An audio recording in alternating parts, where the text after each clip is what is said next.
Good afternoon. Good afternoon, sir. Good afternoon, sir. Good afternoon, sir.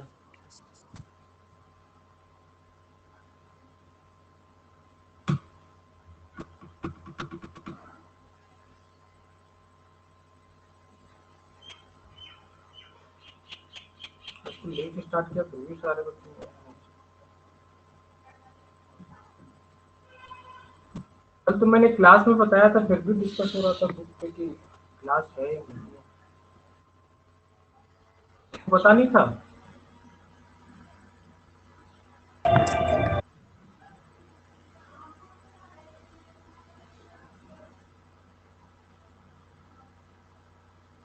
Pratiksha, I am not getting your voice. आप कुछ बोल रही थी क्या Pratiksha? No, sir. Okay. Okay, then हम लोग स्टार्ट करते हैं। ठीक है, जो नहीं आया उनके लिए रिकॉर्डिंग रहेगी। रिकॉर्डिंग अभी सही चल रही है, सारी प्ले हो रहा है सब।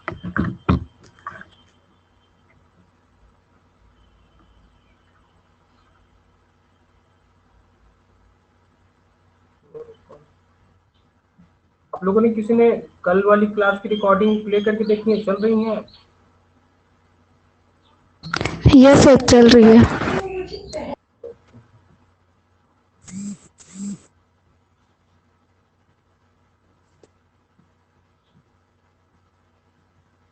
सर जो आपने फैमिलीज करवाई है ना, तो हम्म। जो आपने नोट्स दिए हैं, तो सर आपने रेनुल जो करवाई है तो उसमें तो मतलब काफी सारे एग्जाम्पल में, तो सारे लर्न करने हैं, मतलब ऑर्नामेंट्स वाले जितने भी आपने एग्जाम्पल्स दिए हैं। अगर पॉसिबल है तो रन लर्न कर लीजिए, या तो फिर अगर नहीं हो पा रहा है तो फिर उनमें से नहीं मतलब सर ऐसे गलत कुछ करेक्ट। इम्पोर्टेंट हो तो आप बता दो, ताकि पहले वो लर्न कर लेंगे और बाकी ना भी हो तो काइंड ऑफ। एक्चुअली बात ये है ना कि वो सारे पूछे गए हैं एग्जाम्पल, इसलिए मैंने उनको सारे इंक्लूड अच्छा, किए वो हैं। सारे जितने भी हाँ, वो एग्जाम में कहीं ना कहीं ठीक है पूछा सर, हुआ है, इसलिए उनको मैंने वही इंक्लूड देख किया है। लेते हैं। ओके सर, फिर तो देख लेंगे। आप उनको लिख लिख के प्रैक्टिस करेंगे तो आपको याद हो जाएगा। ठीक है, अभी टाइम है, आप आराम से याद यस कर सर, वो सकते बार बार रीड करने से याद, मुझे लगा जैसे में लिखते हैं ना, आपने इसलिए दिया है, इसलिए मैंने आपसे कंफर्म किया। हैं। वो मैंने स्टडी मटेरियल जितना भी आपको मिल रहा है वो सारा ऐसा बनाया गया है, जो एग्जाम में पूछा गया वही पॉइंट रखा गया, फालतू का कुछ भी नहीं रखा गया है इसमें। ठीक है, ओके सर, क्लास में भी जो नोट्स थैंक यू। मिलता है वो भी आपका इधर उधर की बातें इसलिए मैंने ज़्यादा की नहीं है, क्योंकि टाइम एक तो कम है हमारे पास, और ऐसे में ज़्यादा इलाबोरेटिव जो नहीं काम का है उनको पढ़ेंगे तो टाइम फालतू का किल होगा हमारा। तो उन सब चीज़ों को मैंने जानबूझ के। चलिए, अभी वाली क्लास हम लोग स्टार्ट करते हैं, बायोकेमिस्ट्री की। तो कल वाली क्लास तक हम लोगों ने देख लिया था आपका सॉलिबिलिटी वाला चैप्टर तक। कोई डाउट है किसी को उसमें?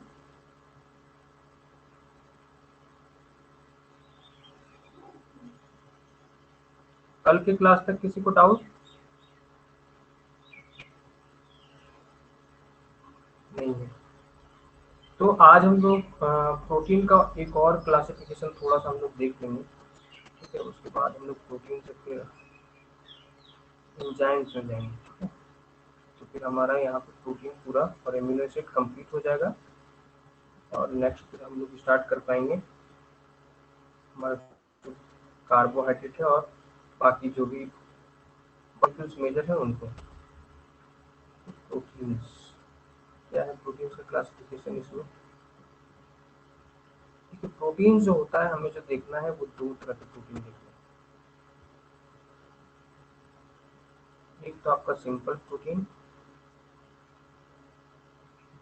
और एक क्या है, एक है आपका कंजुगेटेड प्रोटीन।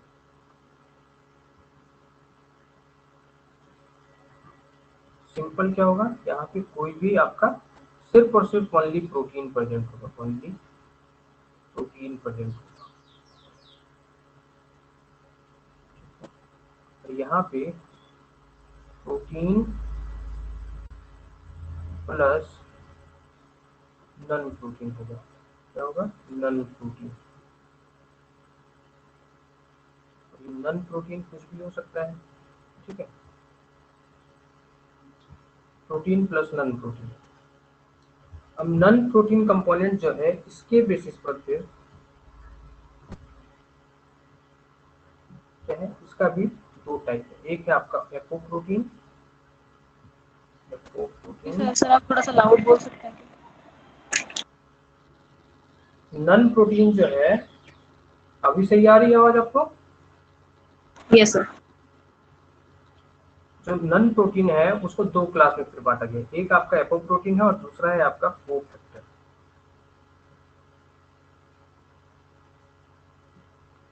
ये दोनों को जब मिला देते हैं तो हम लोग जो स्ट्रक्चर बनता है एपोप्रोटीन और कोफैक्टर जो बनता है, ये दोनों को मिला के हम लोग बोलते हैं होलोप्रोटीन। सर आपने कॉन्जुगेटेड के नीचे सॉरी, क्या लिखा है? कंजुगेटेड जो है वो क्या होता है, इसमें प्रोटीन प्लस नन प्रोटीन होता है, ठीक है, दो कंपोनेंट्स होते हैं ओके इसके, ठीक है। Okay sir. नन प्रोटीन, ये यहाँ पे थोड़ा सा आप लोग करेक्ट कर लीजिए, जो नन प्रोटीन होता है उसे हम लोग क्या बोलते हैं, उसे हम लोग बोलते हैं कोफैक्टर, ठीक है। और जो प्रोटीन होता है इस वाले पार्ट में उसको हम लोग बोलते हैं एपोप्रोटीन। जब दोनों मिल जाता है तो क्या बनता है, होलोप्रोटीन। समझ रहे हैं? ये आपका यस प्रोटीन हो सर। गया, ये आपका प्रोटीन हो गया, और इसमें एक आपका कोफैक्टर जुड़ेगा। क्या जुड़ेगा, कोफैक्टर यहाँ पे जुड़ेगा। तो ये जो कोफैक्टर होता है ये क्या होता है, नन प्रोटीन पार्ट होता है।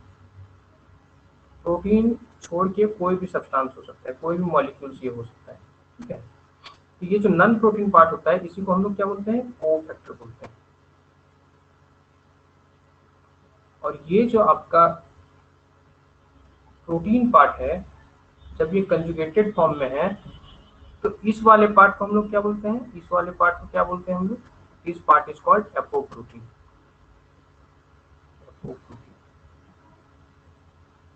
When we are considering conjugated protein, ठीक है, एपोप्रोटीन। इन दोनों को मिला के जब आएगा स्ट्रक्चर तो उसको हम लोग क्या बोलते हैं, दैट इज कॉल्ड होलोप्रोटीन, होलोप्रोटीन। ठीक है। अब इसके बाद देखिए जो कोफैक्टर होता है, कोफैक्टर जो होता है इसके दो टाइप होते हैं, ठीक है। एक आपका होता है कोएंजाइम और दूसरा क्या होता है, और दूसरा होता है आपका प्रोस्थेटिक ग्रुप, प्रोस्थेटिक ग्रुप।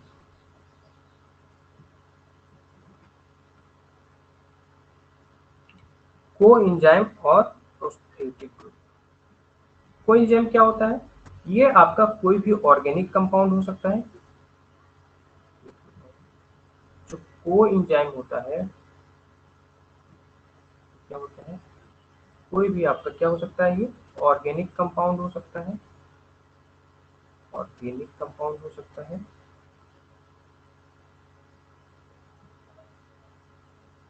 और क्या हो सकता है, या तो फिर मेटल आयन हो सकता है, मेटल आयन, ठीक है। लेकिन जो प्रोस्थेटिक ग्रुप होता है उसमें क्या होता है,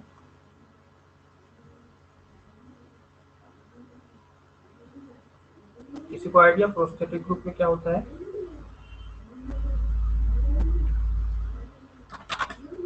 बताइए, कोई नहीं पढ़ा है?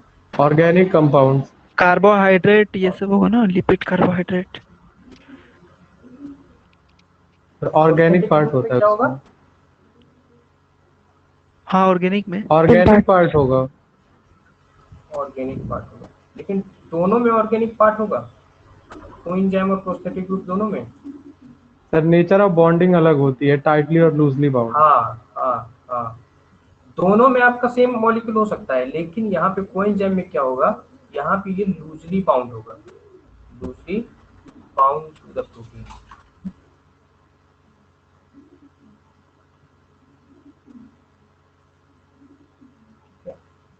ये इम्पोर्टेंट पॉइंट है, एग्जाम में पूछा जाता है, ध्यान रखिएगा कि जो को एंजाइम होता है, नॉन प्रोटीन पार्ट जो होता है को फैक्टर, वो दो पार्ट में डिवाइड हुए, एक आपका प्रोस्थेटिक और एक आपका को एंजाइम। जो को एंजाइम होता है वो क्या होगा आपका, लूजली बाउंड होगा, किससे, प्रोटीन पार्ट से। लेकिन जो प्रोस्थेटिक ग्रुप होती है ये क्या होती है, tightly bound to the protein part, tightly bound,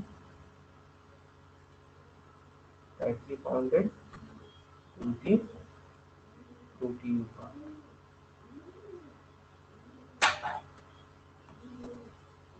clear है सभी को?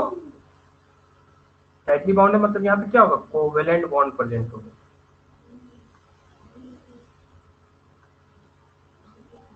किसी को डाउट इसमें?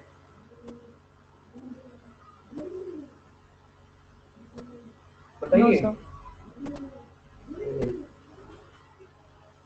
Sir, अब हम apoprotein लोग comes under protein or non-protein? Apoprotein is the part, apoprotein protein को बोलेंगे जब वो विदाउट आपका नन प्रोटीन पार्ट के होगा, ठीक है। नन प्रोटीन जो कि को फैक्टर होता है, अगर इस कंजुगेटेड प्रोटीन में सिर्फ प्रोटीन को हम लोग अगर डिस्क्राइब करेंगे तो वो क्या होगा, एपोप्रोटीन होगा। उसके साथ जब को फैक्टर मिलेगा तो उसको हम लोग क्या बोलेंगे, होलो प्रोटीन बोलेंगे, जो कि फंक्शनल फॉर्म होता है। ये क्या होता है, फंक्शनल फॉर्म है। Okay, sir. क्लियर हुआ? Yes, sir.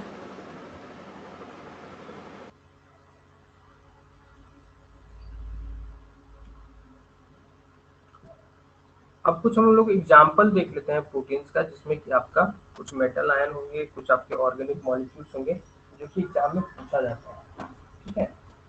तो सबसे पहला जो एग्जाम्पल है, मुझे लगता है सबको पता होगा इसका, साइटोक्रोम ऑक्सीडेज। साइटोक्रोम ऑक्सीडेज क्या होता है इसमें, कोफैक्टर, कोफैक्टर इसमें क्या होगा, क्रोमोप्रोटीन। क्रोमोप्रोटीन। इसमें कोफैक्टर होता है मेटल आयन। अच्छा, पैराडॉक्सिन। मेटल अच्छा। आयन, मेटल आयन कौन सा होता है इसमें, कॉपर, Cu2+।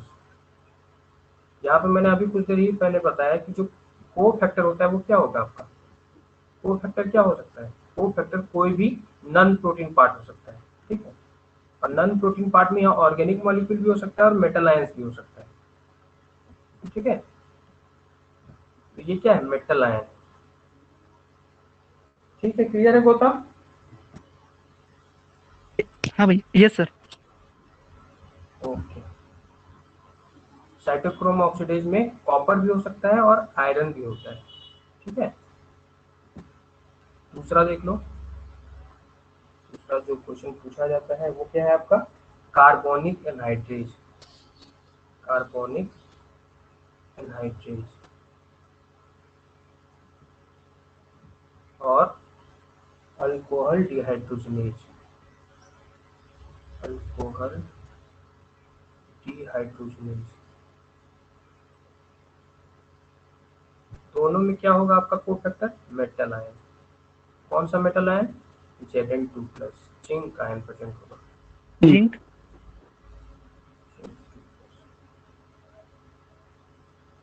ठीक है।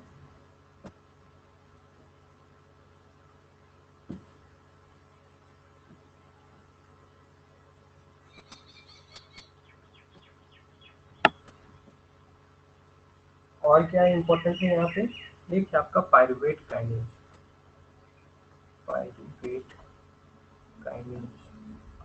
सर इसका क्वेश्चन कैसे पूछता है? इसमें क्वेश्चन पूछेगा कि ये आपका दिया हुआ है प्रोटीन, इसमें को फैक्टर क्या होता है। तो को फैक्टर यहाँ पे क्या है, Zn2+, जो कि एक मेटल आयन है, ठीक है।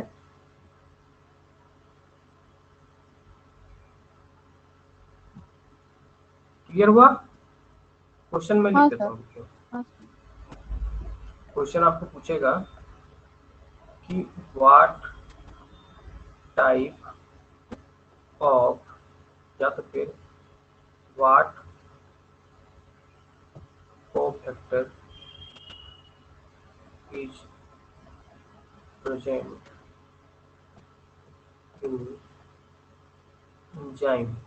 कौन सा एंजाइम, एंजाइम आपका दिया हुआ रहेगा कार्बोनिक एनहाइड्रेज, या तो फिर कोई और आपको ये दे सकता है, साइटोक्रोम ऑक्सीडेज दे सकता है, या तो फिर पायरुवेट काइनेज दे सकता है, या तो फिर हेक्सोकाइनेज दे सकता है। ठीक है, तो ऑप्शन आपको उसी तरह दे देगा। यहाँ पे Zn2+ दे सकता है, कॉपर 2+ दे सकता है, या तो फिर कॉपर 3+ दे सकता है, या तो फिर पोटेशियम दे सकता है। ठीक है, कार्बोनिक एनहाइड्रेज में कौन सा होता है बताइए? Zn2+।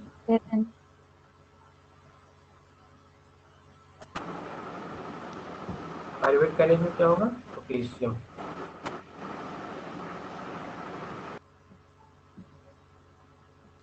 अगला जो है उसको भी नोट डाउन कीजिए। अगला क्या है आपका? हेक्सोकाइनेज। हेक्सोकाइनेज इसमें क्या होता है? मैग्नीशियम। Mg+2। Mg+2 magnesium. ठीक है, और भी कई सारे होते हैं। ठीक है, लेकिन मोस्टली इन्हीं से पूछा जाता है, तो इनको मैंने नोट डाउन करवा दिया।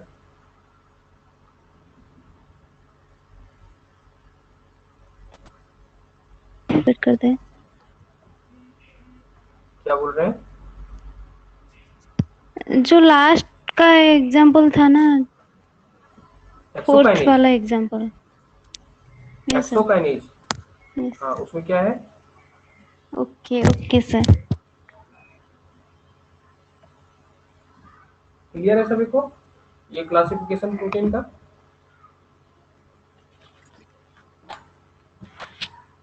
Yes sir. अब एक क्वेश्चन पूछा जाता है लगभग सारे एग्जाम में, वो भी हम लोग देख सकते हैं। क्या पूछा जाता है? पूछा जाता है determination of molecular weight of the protein. क्या पूछा जाता है?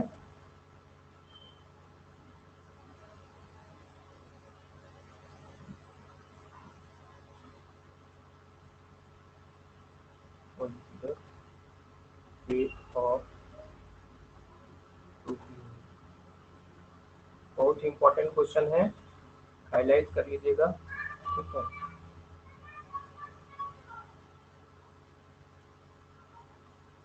और अभी पढ़ लीजिएगा तो मुझे नहीं लगता है और कभी इसको याद भी करने की जरूरत पड़ेगी कभी, क्योंकि काफी इजी है ये सवाल। क्या पूछता है इसमें कि एवरेज मॉलिक्यूलर वेट कितना होगा।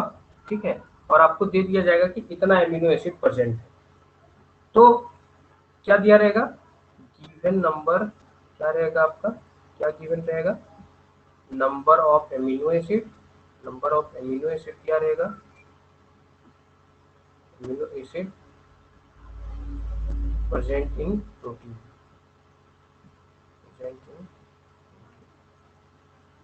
एक प्रोटीन में जितने सारे एमिनो एसिड होते हैं उनका नंबर दिया रहेगा। मान लीजिए एक्स नंबर दिया हुआ है, या तो फिर ये कर सकता है कि आपको बोल देगा कि प्रोटीन का मास इतना है, आपको बताना पड़ेगा कि एमिनो एसिड कितना है। ठीक है, रिवर्स वाइस वर्सा करके क्वेश्चन पूछा जा सकता है। ठीक है, तो हम लोग को याद रखना है कि जो एवरेज मॉलिक्यूलर वेट होता है, average molecular weight of standard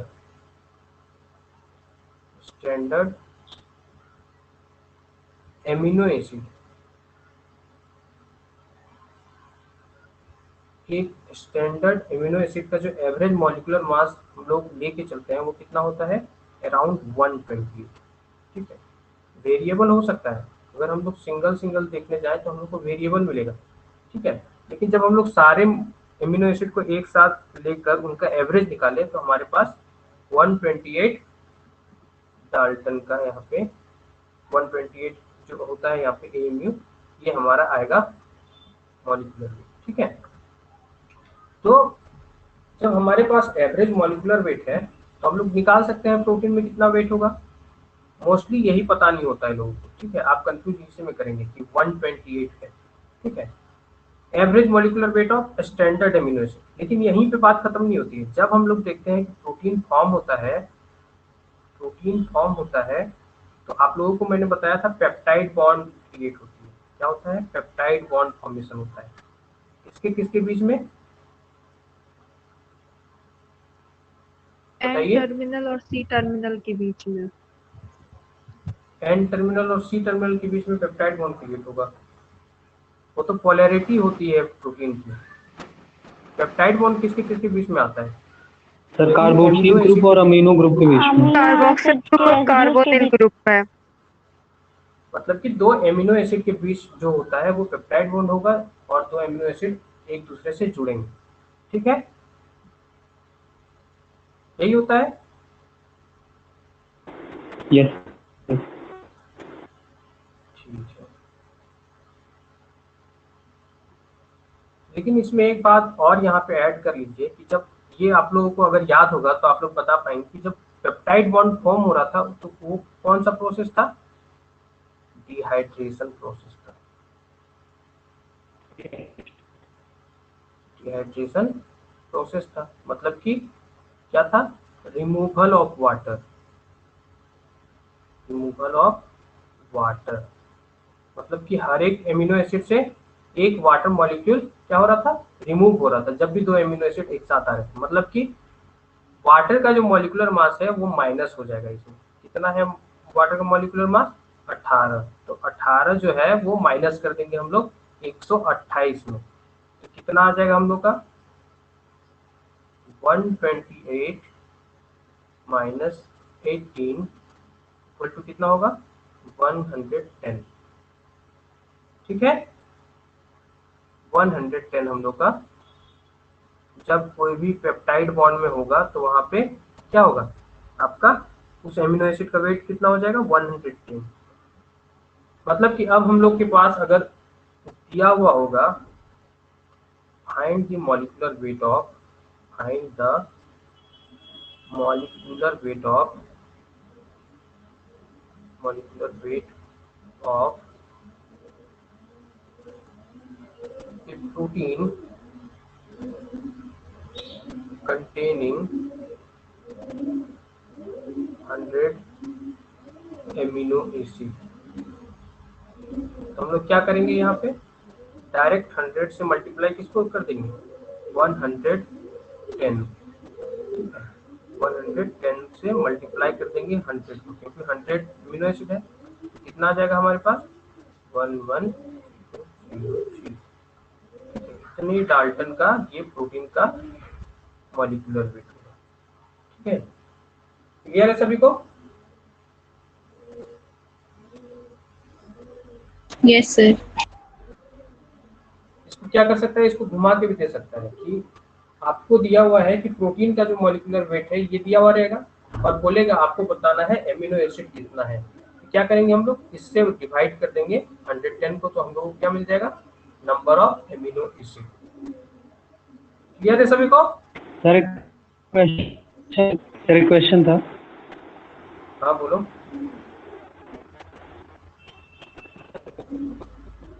बताया इसमें 100 अमीनो आवाज। एसिड है इस प्रोटीन में। हाँ हेलो। हाँ बोलो। हाँ सर, इसमें 100 अमीनो एसिड है तो नंबर ऑफ पेप्टाइड बॉन्ड 99, तो हमारी कैलकुलेशन 99 पे होनी चाहिए। हमारे पास कितना एमिनो एसिड है?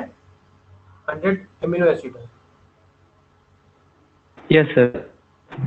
हाँ तो सर वो आपने बताया था ना कि अमीनो एसिड अगर नंबर 100 हो तो उसमें से हम n-1 करके पेप्टाइड बॉन्ड निकालेंगे, तो उस हिसाब से तो 99 से मल्टीप्लाई होना चाहिए कि 99 पेप्टाइड बॉन्ड्स बन रहे हैं।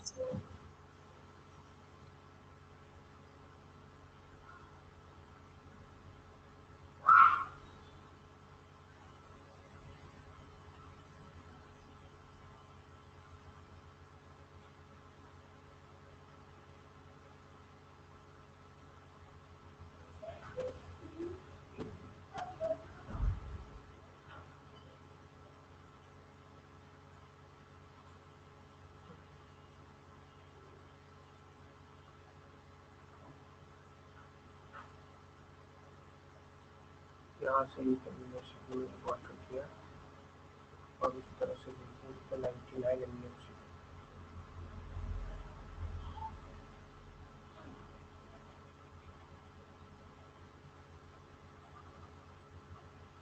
आप लोग बोल रहे हैं कि इसमें 99 जो है वो आना चाहिए, ठीक है विशाल? सर हाँ तुम बोल सर रहे हो कि इसमें 99 अमीनो 99 एसिड होना में से चाहिए। वाटर 99 पेप्टाइड बॉन्ड से हाँ सर 99 पेप्टाइड बॉन्ड बनेगा तो 99 वाटर मॉलिक्यूल रिलीज होगा, लेकिन एक अमीनो एसिड जो लास्ट वाला बचेगा वो वाटर मॉलिक्यूल रिलीज नहीं करेगा, तो उसका एवरेज एटॉमिक मास मतलब 128 होना चाहिए। हाँ होना तो चाहिए, लेकिन जो क्वेश्चन अभी तक हम देखे हैं उसमें से डायरेक्ट इसी से मल्टीप्लाई किए हैं, ठीक है। उसके बाद हम देख लेंगे एक बार फिर से अगर होगा वैसा तो। Okay sir, okay sir. क्योंकि जितना भी अभी तक हम क्वेश्चन देखे हैं जो पूछा गया है उसमें देखे हैं कि जितना नंबर ऑफ अमीनो एसिड दिया हुआ है उससे डायरेक्ट हम लोग इतना मल्टीप्लाई करके वो आंसर दिया हुआ है, ठीक है। ऐसे तुम्हारा क्वेश्चन सही है कि उसमें से 99 पेप्टाइड बॉन्ड होगा तो 99 अमीनो वाटर मॉलिक्यूल से उसमें रिलीज होगा, ठीक है। लेकिन फिर भी मैं एक बार चेक यस कर सर। लूंगा उसको, ठीक है। Okay sir. घबराने वाला बात नहीं है, सही बात बोले हम, एक बार चेक कर लेंगे तो क्लियर हो जाएगा मेरे को भी।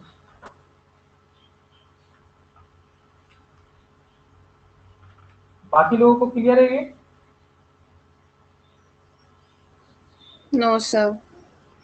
नहीं क्लियर हुआ।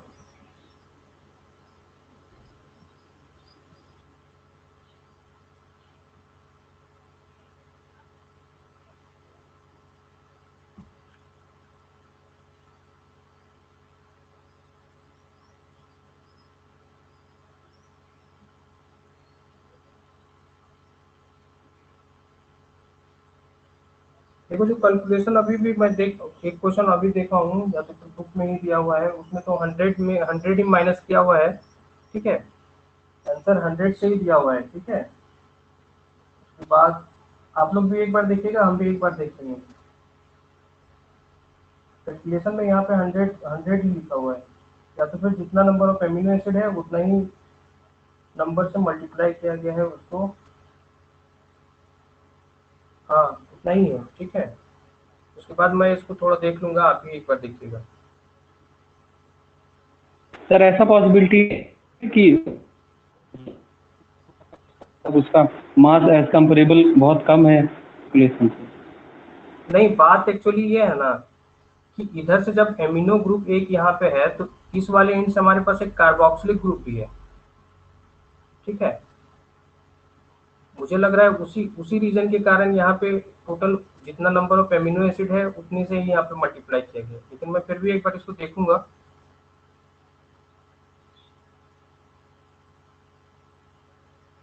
समझ पा रहे हो क्या बोल रहा ओके हूँ? सर।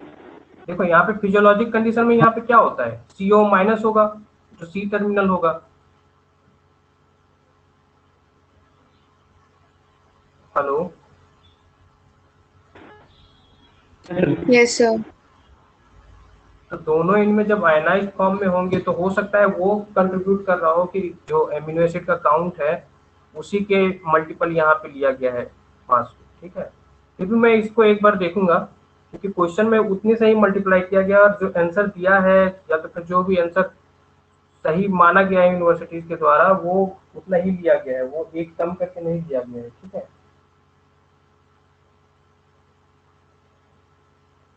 ठीक है सर। ओके। अभी जब तक मैं नहीं बताऊं तब तक आपको मान के चलना है कि जितना नंबर ऑफ एमिनो एसिड है उतना से ही मल्टीप्लाई करना है, ठीक है। उसके बाद मैं इसको देख के कंफर्म करूंगा, फिर आपको बताऊंगा कि कम करना है या नहीं करना है। अभी फिलहाल जो आंसर दिया हुआ है क्वेश्चंस वगैरह में वो यही दिया हुआ है, तो तब तक के लिए हम लोग यही मानेंगे, ठीक है। तो डाउट किसी को? ठीक है सर। मल्टीप्लाई 110 से क्यों करना है?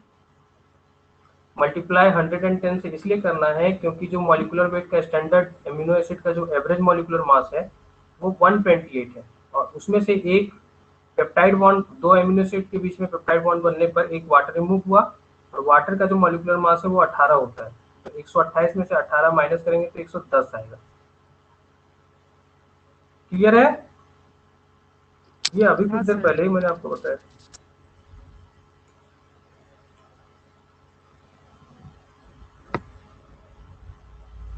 तो ये हम लोग का हो गया मॉलिक्यूलर वेट जो होता है प्रोटीन्स का, वो निकालने का तरीका। अभी आप लोग वही मान के चलिए कि जितना नंबर ऑफ काउंट है अमीनो एसिड का उतना से ही मल्टीप्लाई करेंगे, क्योंकि आंसर वही दिया जा रहा है। उसके बाद जो विशाल ने रीजन बोला है उसको मैं एक बार क्रॉस चेक कर लूंगा, फिर मैं आपको बताऊंगा कि कम करना है या फिर नहीं करना है। ठीक है,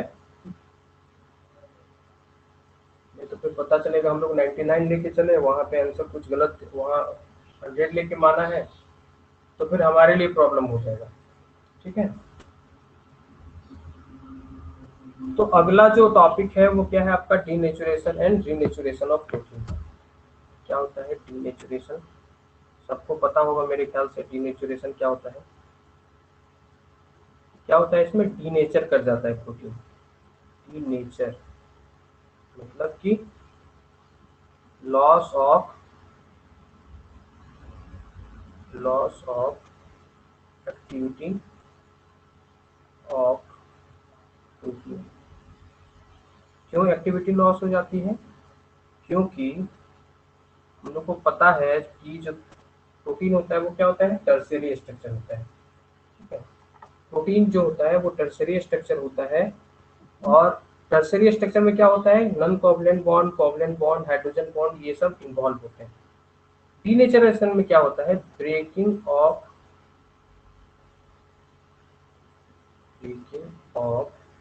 किसका होता है, covalent, non covalent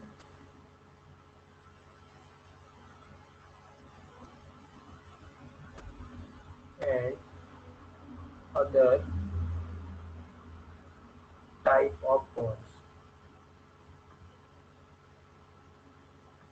other type of bonds. तो डीनेचरेशन में क्या हो रहा है, ये बॉन्ड जो है वो ब्रेक कर जा रहा है। तो जब ब्रेक कर जा रहा है तो क्या होगा, प्रोटीन का जो एक्टिविटी है वो लॉस हो जा रहा है। क्यों लॉस हो जा रहा है, क्योंकि प्रोटीन का जो टर्सरी स्ट्रक्चर बन रहा था वो किसके कारण बन रहा था, इन्हीं स्ट्रक्चर के कारण बन रहा था। मतलब कि अगर ये जब ब्रेक हो जाएंगे तो क्या हो जाएगा, टर्सरी स्ट्रक्चर से दोबारा वो क्या चला जाएगा, आपका सेकेंडरी स्ट्रक्चर में चला जाएगा। और सेकेंडरी स्ट्रक्चर हम लोगों को पता है, जैसे कि नोट्स में मैंने आपको दिया था, कि वो क्या होता है, बायोलॉजिकल एक्टिविटी में इन्वॉल्व नहीं होता है। जितने भी बायोलॉजिकल जो भी एंजाइमेटिक रोल्स होते हैं, एंजाइम जो भी होते हैं, वो क्या होते हैं, टर्सरी स्ट्रक्चर होता है उनका। क्लियर है सभी को ये?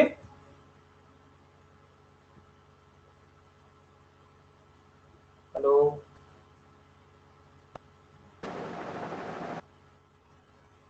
सर एक बार टर्शरी वाला पॉइंट रिपीट कर दो। देखो टर्सरी स्ट्रक्चर में क्या होता है, टर्सरी स्ट्रक्चर में आपका होता है when secondary structure, secondary structure में क्या होगा आपका, सेकेंडरी स्ट्रक्चर में क्या होता है, यूजुअली प्रेजेंट होता है सिर्फ और सिर्फ या तो इंटरमॉलिक्यूलर हाइड्रोजन बॉन्डिंग या तो फिर इंट्रामॉलिक्यूलर हाइड्रोजन बॉन्डिंग। ये तो याद है, लास्ट क्लास में ही बताए हैं। Yes sir. तो जब सेकेंडरी स्ट्रक्चर में आपका क्या होगा, covalent bonding, non covalent bonding, hydrogen bonding, उसके बाद van der Waals force interaction, और क्या होता है आपका, डाइसल्फाइड बॉन्ड फॉर्मेशन। ये सब जब एक्स्ट्रा आ जाएंगे तो वो क्या हो जाएगा, आपका टर्सरी स्ट्रक्चर में ट्रांसफॉर्म कर जाता है।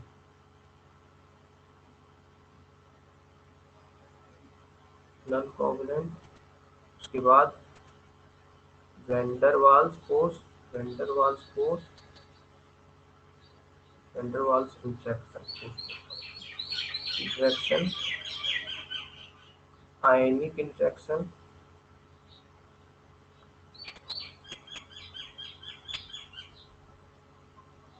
आयनिक इंटरेक्शन, और क्या हो सकता है, डाइसल्फाइड, तो आपका कोवेलेंट का ही टाइप हो गया। तो ये सब इंटरेक्शन जब आपका सेकेंडरी स्ट्रक्चर में आ जाएगा तो वो क्या हो जाता है, आपका टर्सरी स्ट्रक्चर में ट्रांसफॉर्म कर जाता है। ठीक है, और टर्सरी स्ट्रक्चर जो होता है वो क्या होता है, responsible for biological activity, responsible for biological activities, biological activities. कैसे, क्योंकि इनमें क्या होता है, इनमें आ जाता है डोमेन फॉर्मेशन हो जाता है। डोमेन फॉर्मेशन होने के कारण क्या होते हैं, ये एंजाइम की तरह काम करना स्टार्ट करते हैं। डोमेन फॉर्मेशन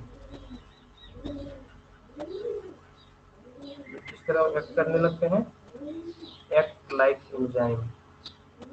मतलब कि जो एंजाइम होते हैं वो क्या होते हैं, टर्सरी स्ट्रक्चर होता है। सर किसका फॉर्मेशन होता है सर, क्लियरली सुनाई नहीं दिया वो। डोमेन फॉर्मेशन, डोमेन, डोमेन मतलब कि जो एक्टिव साइट होती है, इसी को हम लोग क्या बोलते हैं, डोमेन बोलते हैं। ठीक है, डोमेन और एक्टिव साइट, डोमेन और एक्टिव साइट। मतलब कि जब डीनेचुरेशन होगा तो इस एंजाइम से डोमेन गायब हो जाएगा। क्यों, यहाँ पे जो इंट्रैक्शन हो रहा था इन्हीं के कारण ये फॉर्म हो रहा था। तो जब ये गायब हो जाएगा तो बायोलॉजिकल एक्टिविटी भी क्या हो जाएगी, खत्म हो जाएगी।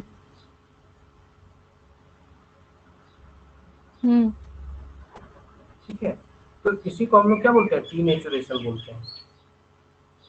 इसलिए हम लोगों को बोला जाता है कि जब बुखार आए तो बहुत ज़्यादा टेम्परेचर होने से पहले तक ही क्या करना चाहिए, दवा खा लेना चाहिए। नहीं तो फिर क्या होगा, जब बहुत ज़्यादा बुखार आ जाएगा तो कोई दवा फिर क्या होती है, वहाँ पे काम नहीं करती। उस टाइम फिर क्या किया जाता है, मेजरली फोकस किया जाता है कि बॉडी का टेम्परेचर किसी तरह डिक्रीज हो। नहीं तो क्या होगा, प्रोटीन जो होते हैं वो डीनेचर करना स्टार्ट कर जाते हैं। और डीनेचरेशन कैसे होता है, यही आपका इंट्रैक्शन जो होता है यहाँ पे, ये क्या होता है, ये ब्रेक करना स्टार्ट करता है। ठीक है,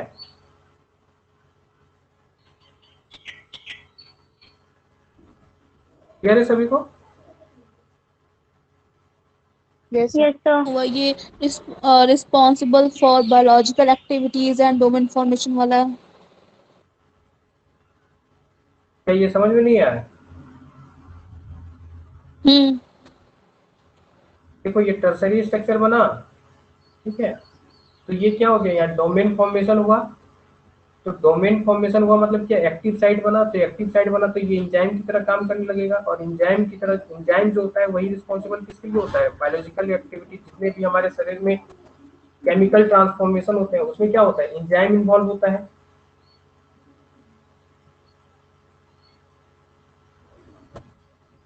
तो जितने भी हमारे अंदर केमिकल रिएक्शन हो रहे हैं तो उसी को हम लोग बोलते हैं ना बायोलॉजिकल एक्टिविटीज। वही रिस्पॉन्सिबल है लाइफ जी को चलाने में। जी तो जब टर्सरी स्ट्रक्चर नहीं होगा तो ये भी आपका क्या होगा, बायोलॉजिकल एक्टिविटी भी लॉस हो जाएगी। उसी को हम लोग बोलते हैं डीनेचुरेशन। ठीक है, इसी का अपोजिट होता है आपका रीनेचुरेशन। सर फिर ये कब होगा, मतलब लॉस कब होगा फिर? और सर ये वो बता रहा हूँ मैं, फैक्टर्स बता रहा हूँ किसके कारण होता है। Okay sir, okay. ठीक है, रीनेचुरेशन बोल रहा हूँ। रीनेचुरेशन में क्या होता है, रिवर्सल ऑफ, ये जो यहाँ पे ब्रेक हो रहा था, ठीक है, जो ब्रेक हो रहा था अब क्या होगा, वापस से बनना स्टार्ट होगा। ठीक है, जो प्रोटीन डीनेचर कर गई है उसमें फिर से अगर ये बॉन्ड्स वगैरह फिर से बन जाए तो उसको हम लोग क्या बोलेंगे, रीनेचुरेशन। क्योंकि reversion of denaturation is called renaturation. Reversion of, reversal of denaturation.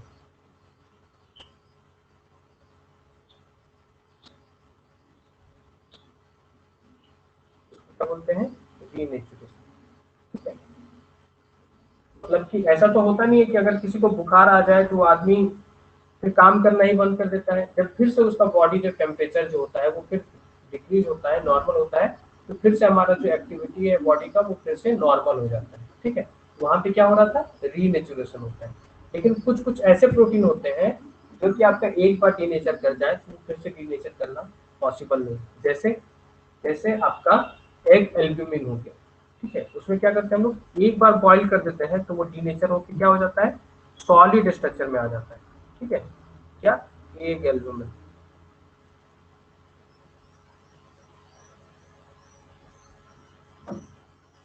हो रहा है, हम लोग हिट किए तो आपने जो पूछा ना किसके कारण होता है, तो ये एक फैक्टर है, हीट। ठीक है, हीट एक फैक्टर है। तो हीट जब किए तो क्या हो गया, डीनेचर हो गया, नेचर हो गया। अब क्या इसको हम लोग फिर से जब यहाँ पे ठीक, जब टेम्परेचर इसमें लो होगा तो क्या यहाँ पे फिर से ये रीनेचर करेगा? अभी देखा है अंडे को ठंडे करने के साथ फिर से वो अंडा No, जो sir. नॉर्मल होता है वैसा हो जाए? नहीं होता No, है, sir. ठीक है। तो कुछ कोवेलेंट बॉन्ड जो होते हैं उनमें क्या होता है, रिवर्सिबिलिटी नहीं होती है, ठीक है। कोवेलेंट बॉन्ड जो होते हैं वो रिवर्सिबल नहीं होते, रिवर्सिबिलिटी उनमें नहीं हो पाती है, रिवर्सिबिलिटी नहीं होती है, ठीक है। That's why the renaturation process can not happen, ये नहीं होता है। लेकिन मोस्ट ऑफ द प्रोटीन्स हमारे शरीर के अंदर जो होती है वो क्या करती है, रीनेचर करती है। अगर ऐसा नहीं होता तो हम लोग जिंदा नहीं रह पाते, क्योंकि हम लोग देखते हैं कि हम लोग हमेशा जो टेम्परेचर जो है हमारे, हम लोग खुद इंडिया में रहते हैं जहाँ पे इतना ज्यादा टेम्परेचर का वेरिएशन, ठीक है। तो वहां पे अगर टेम्परेचर बार बार पता चलता है, ठंड में जो आदमी जिंदा रह रहा है वो गर्मी में मर जा रहा है, और जो गर्मी में जिंदा रह रहा है वो ठंड में मर जा रहा है। लेकिन ऐसा नहीं होता है, क्या होता है कि हम लोग उसमें अडेप्ट कर जाते हैं, ठीक है। मतलब कि हमारा प्रोटीन जो है डीनेचुरेशन रीनेचुरेशन प्रोसेस को कर सकता है, मोस्ट ऑफ द प्रोटीन, ठीक है। अब इसके बाद हम लोग आ जाते हैं किसके कारण होता है, ये आप पूछ रहे थे, ठीक है। तो उसको हम लोग बोलते हैं डीनेचुरेटिंग एजेंट, डीनेचुरिंग एजेंट, डीनेचुरिंग एजेंट, मतलब कि फैक्टर्स और एजेंट्स विच कॉज डीनेचुरेशन, क्या बोलते हैं,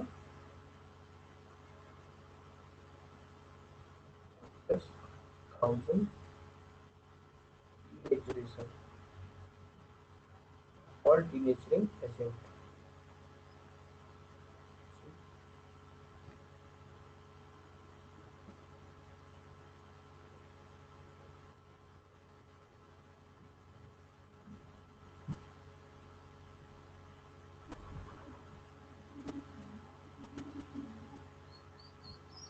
और denaturing agent,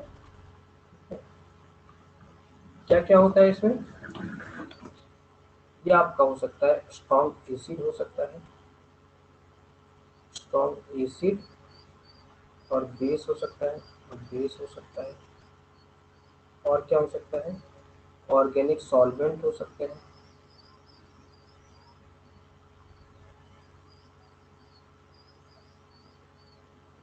ऑर्गेनिक सॉल्वेंट हो सकता है, और क्या हो सकता है, डिटर्जेंट्स हो सकते हैं, और क्या हो सकता है, मोस्ट कॉमन आपका हीट है, ठीक है। इनके बारे में हम लोगों को पूरा डिटेल नहीं पढ़ना है, ठीक है। इतना ही पूछा जाता है कि डीनेचरिंग एजेंट कौन कौन से हैं, बॉटनी के पेपर में बस इतना ही पूछा जाता है। अब एक चीज एक्स्ट्रा यहाँ पे मैं आपको बता दूंगा, हो सकता है ड्यू के पेपर में पूछ ले, कि मोस्ट कॉमन जो डीनेचरिंग एजेंट यूज किया जाता है लैब्स वगैरह में, इन लैब वगैरह में यूज किया जाता है मोस्ट कॉमन, वो क्या है, यूरिया, क्या है, यूरिया। यूरिया का फॉर्मूला किसी को पता है? NH2CO NH2। Yes, NH2 CO NH2। Lab condition में क्या होता है, यूरिया यूज किया जाता है फॉर डीनेचुरेशन।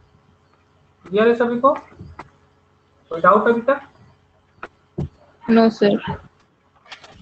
ओके, तो यहाँ पे सर हम लोग हाई प्रोटीन जो टेम्परेचर है, से सर हाँ हाई टेम्परेचर से, सर हाई टेम्परेचर से भी डीनेचर कर सकते हैं प्रोटीन को। हाँ हाई टेम्परेचर से भी डीनेचर हो सकता है। Okay sir. सर टेम्परेचर कितना होना चाहिए? कितना टेम्परेचर होना चाहिए वो हर प्रोटीन के लिए हाँ डिफरेंट सर। होता है। Okay sir. क्यों ऐसा क्यों होगा? क्योंकि देखिए जो हम लोग जैसे माइक्रो ऑर्गेनिज्म में ही ले लीजिए, ठीक है। कुछ माइक्रो ऑर्गेनिज्म कोल्ड कंडीशन में होते हैं, कुछ माइक्रो ऑर्गेनिज्म क्या होता है, हाई टेम्परेचर में, जैसे थर्मोफिलस एक्वाटिकस, ठीक है। Yes sir. जिससे हम लोग को मिलता है टेक पॉलीमरेज, ठीक है। वो कहाँ पे होते हैं, जहाँ पे टेम्परेचर थर्मोफिलिक बैक्टीरिया है, जहाँ पे टेम्परेचर बहुत ज्यादा होता है।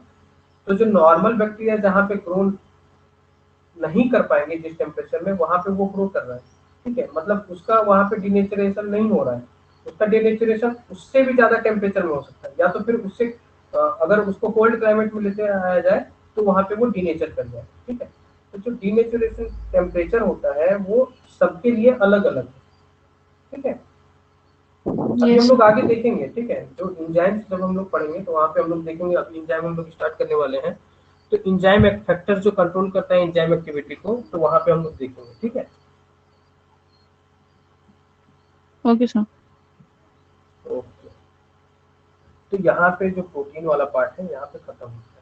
अब इसके बाद हम लोग स्टार्ट करने वाले हैं इंजाइम्स को। किसी को डाउट अभी तक कोई?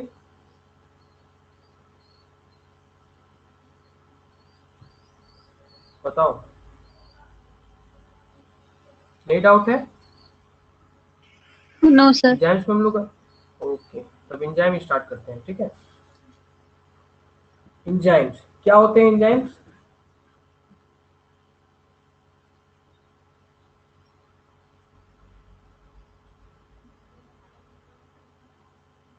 Bio catalyst. सबको पता है कैटलिस्ट का मतलब क्या होता है? कैटलिस्ट क्या होता है? सर जो रिएक्शन को कैरी आउट करने में मदद करते हैं। Accelerates chemical reaction. Accelerate chemical, but part नहीं लेते हैं इस प्रोसेस में। यस, मतलब कि यहाँ पे बायो कैटलिस्ट जब मैंने लिख दिया, मतलब कि क्या हुआ? वैसे biological molecules which act as catalyst. ठीक है, मतलब कि क्या हुआ कि वैसे बायोलॉजिकल मॉलिक्यूल्स हमारे अंदर जो लिविंग ऑर्गेनिज्म में पाए जाने वाले मॉलिक्यूल्स हैं, जो कि इंक्रीज करेंगे रेट को, किसके रेट को? केमिकल रिएक्शन के रेट को, without going any type of change in itself. ठीक है, बायोकैटलिस्ट विच increases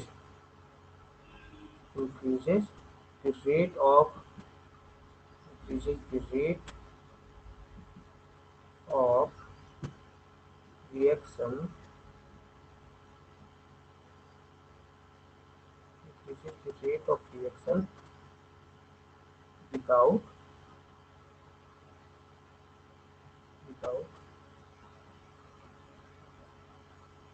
itself, बिना अपने में, without itself getting change, itself getting change।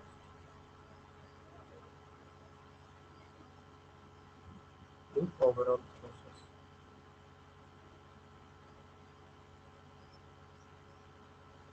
खुद में बिना चेंज लाए जो केमिकल रिएक्शन को बढ़ा दे, रेट ऑफ केमिकल रिएक्शन बढ़ा दे, उसको लोग क्या बोलते हैं? एंजाइम्स बोलते हैं। अब यहाँ पे हम लोगों को एंजाइम्स के कुछ प्रॉपर्टीज जानने हैं जिससे क्वेश्चन पूछता है। ठीक है, तो इन प्रॉपर्टीज को हमेशा याद रखिएगा, पूछा जा सकता है। क्या होता है? सबसे पहला प्रॉपर्टी क्या होता है कि all enzymes are protein, all enzymes are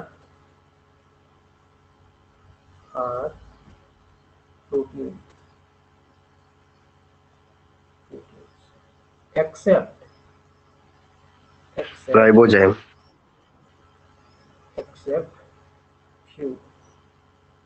बेटा आपको सिर्फ एक ही पता है। ठीक है, ऐसे कई सारे मॉलिक्यूल्स होते हैं जो कि प्रोटीन नहीं होते हैं, फिर भी वो एंजाइम की तरह एक्ट करते हैं।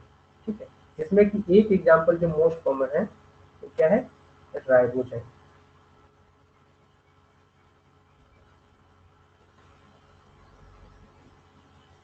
ठीक है, राइबोजाइम क्या होता है? Ribozyme catalytic RNA molecule.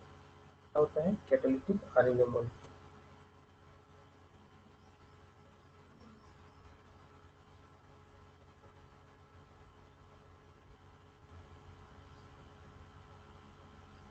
चलिए एक वर्क मैं आप लोगों को दे देता हूँ कि ऐसे और भी आपको मॉलिक्यूल ढूंढ पता करना है, दो कम से कम, जो कि आपका एंजाइम की तरह काम करे लेकिन वो क्या हो? प्रोटीन ना हो। ठीक है, कर पाएंगे इतना? Yes sir. बताइए। ओके, अगला क्या प्रॉपर्टीज होता है? ये हम लोग प्रॉपर्टीज बात कर रहे हैं, किसका? एंजाइम्स के। अगला क्या प्रॉपर्टी होता है, दे आर हाईली स्पेसिफिक। क्या होते हैं, हाईली स्पेसिफिक होते हैं। मतलब क्या है हाईली स्पेसिफिक का, कि इनमें क्या होता है कि जो एंजाइम क्या करते हैं, कन्वर्ट कर रहे हैं, क्या कर रहे हैं, रेट ऑफ रिएक्शन को बढ़ा रहे हैं। ठीक है, तो रेट ऑफ रिएक्शन कैसे बढ़ाएंगे, जब किसी सब्सटेंस को वो क्या करेंगे, चेंज करेंगे उसको। ठीक है, तो जो सब्सटेंस को ये यूज करके चेंज करते हैं उनको प्रोडक्ट में, वो उस सब्सटेंस के प्रति बहुत ज्यादा ही स्पेसिफिक होते हैं। ठीक है, हाईली सेलेक्टिव फॉर, क्या होता है, high degree of selectivity for their substrate.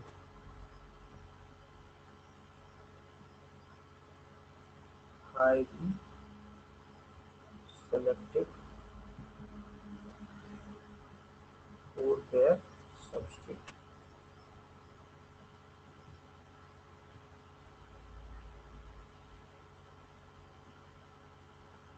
ठीक है, अगला जो प्रॉपर्टी है वो है आपका increases the rate of reaction. Rate बढ़ा देंगे रिएक्शन का, क्या करके, increases the rate of reaction. Reaction का रेट बढ़ा देंगे, कैसे, बाय लोअरिंग द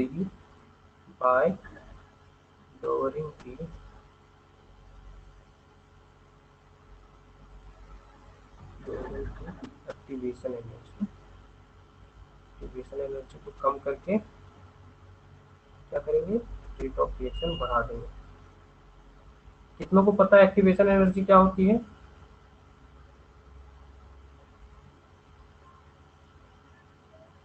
किसी को नहीं पता है। सर ये सर द मिनिमम मिनिमम, है जो स्टिमुलर। हाँ, एक ट्रांजिशन जोन तक पहुंचने। हाँ, the minimum free energy required by molecule to achieve the transition state energy. ठीक है, उसी को हम लोग क्या बोलते हैं, एक्टिवेशन एनर्जी। हम लोग देखेंगे अभी एक ग्राफ पढ़ेंगे हम लोग, जो कि पूछता है एग्जाम में, काफी इंपॉर्टेंट ग्राफ है। उसे अब जब हम लोग देखेंगे तो हम लोग को पता चल जाएगा क्या होता है एक्टिवेशन एनर्जी। अगला जो है वो क्या प्रॉपर्टी है, it do not change the equilibrium state, do not change the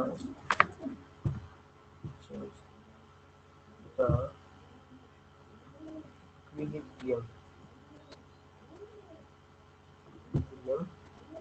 state of a chemical reaction।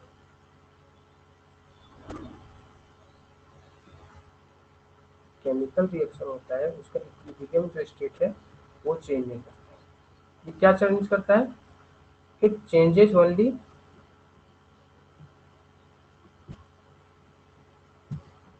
The rate, only the rate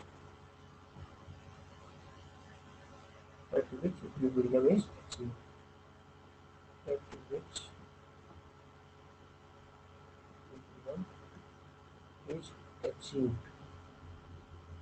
कई लोगों को ये प्रॉपर्टी पहले से पता होंगी। ठीक है, तो उनके लिए रिवीजन हो, क्या मान के चलिए। अब इसके बाद हम लोग को एक ग्राफ देखना है। क्या ग्राफ देखना है,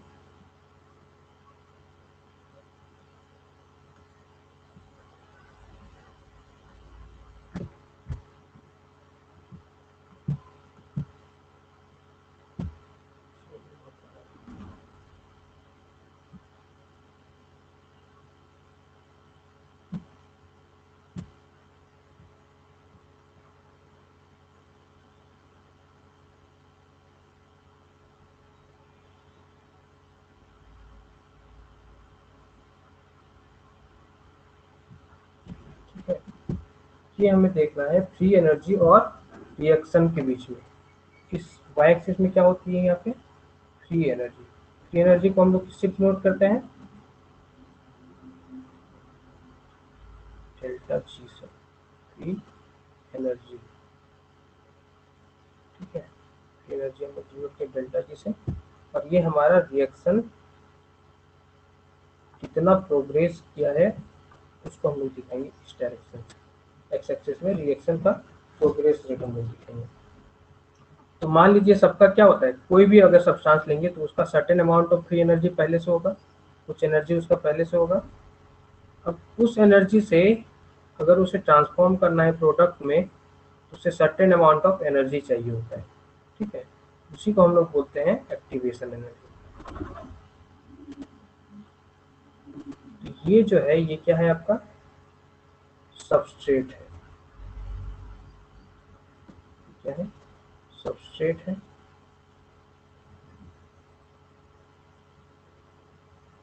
क्या है सबस्ट्रेट है और ये क्या है प्रोडक्ट। प्रोडक्ट का जो एनर्जी होता है वो हमेशा लेस देन सबस्ट्रेट होगा, ठीक है।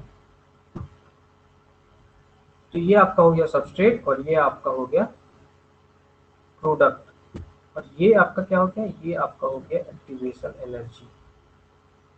तो ये ट्रांजिशन स्टेट है, क्या है ट्रांजिशन स्टेट,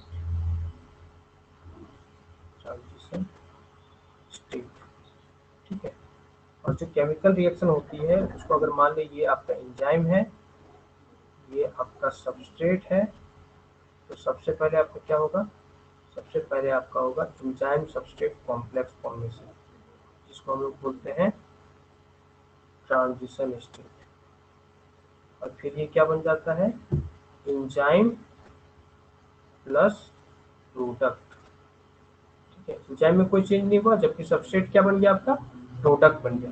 और जो लास्ट स्टेप होती है ये क्या होती है इरिवर्सिबल होती है। लेकिन जो आपका एंजाइम और सबस्ट्रेट मिलकर एंजाइम सबस्ट्रेट ट्रांजिशन स्टेट जो बनता है ये क्या होता है रिवर्सिबल होता है, ठीक है। इसको मान लीजिए अगर K1 बोलेंगे इसको हम लोग क्या बोलेंगे K इनवर्स 1, इसको क्या बोलेंगे K2, ठीक है। तो ये जो यहाँ पे हम लोग देख पा रहे हैं ये क्या है विदाउट एंजाइम है। तो लोगों को पहले से भी ये ग्राफ पता होगा विदाउट एंजाइम है। जब एंजाइम आएगा एक बार ये तो क्या करेगा, रिएक्शन एक्सप्लेन कर दीजिए। देखिए क्या है एंजाइम है आपका, ई यहाँ पे एंजाइम बता रहा है, ठीक है। आवाज जा रही है सभी को मेरी? Yes sir. तो ई जो है आपका एंजाइम है और एस जो है वो है आपका सबस्ट्रेट, ठीक।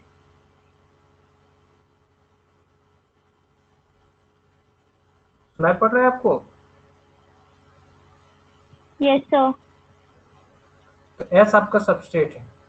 जो फॉरवर्ड डायरेक्शन में आपका रिएक्शन होगा तब क्या बनेगा आपका एंजाइम सबस्ट्रेट कॉम्प्लेक्स, जिसको हम लोग बोलते हैं ट्रांजिशन स्टेट, क्लियर।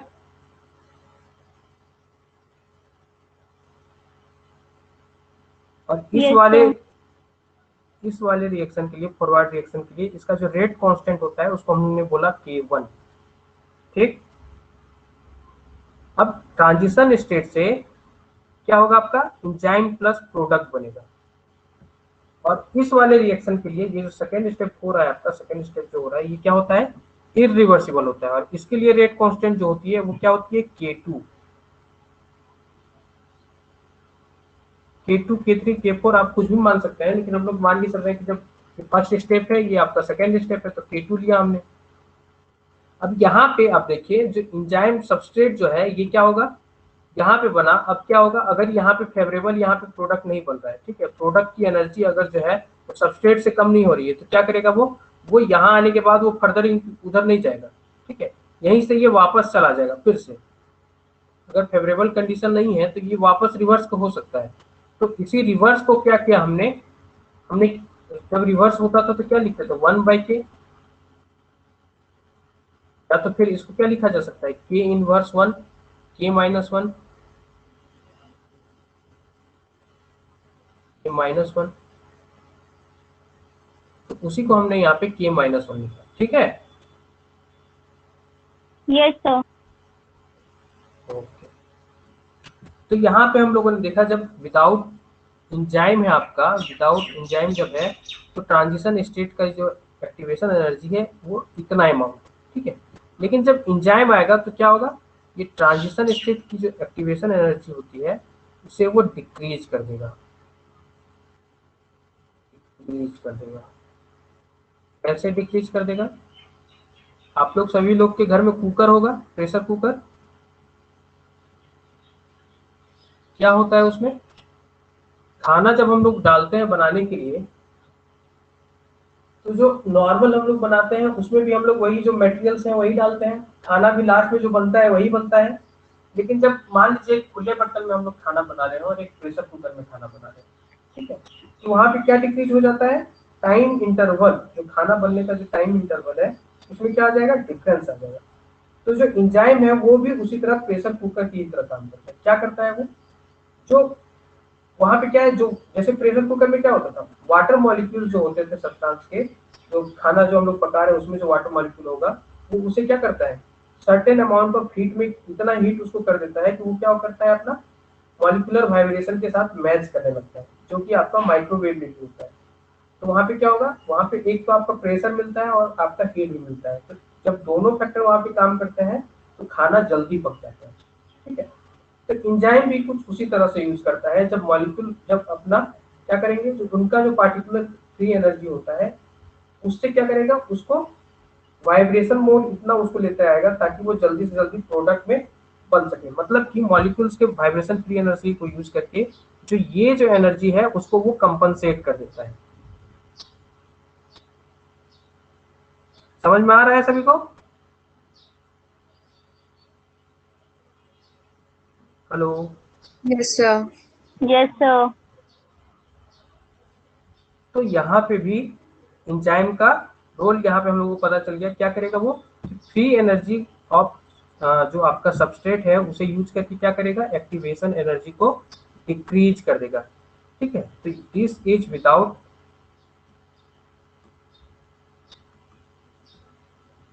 कलर क्यों नहीं चेंज हो रहा है,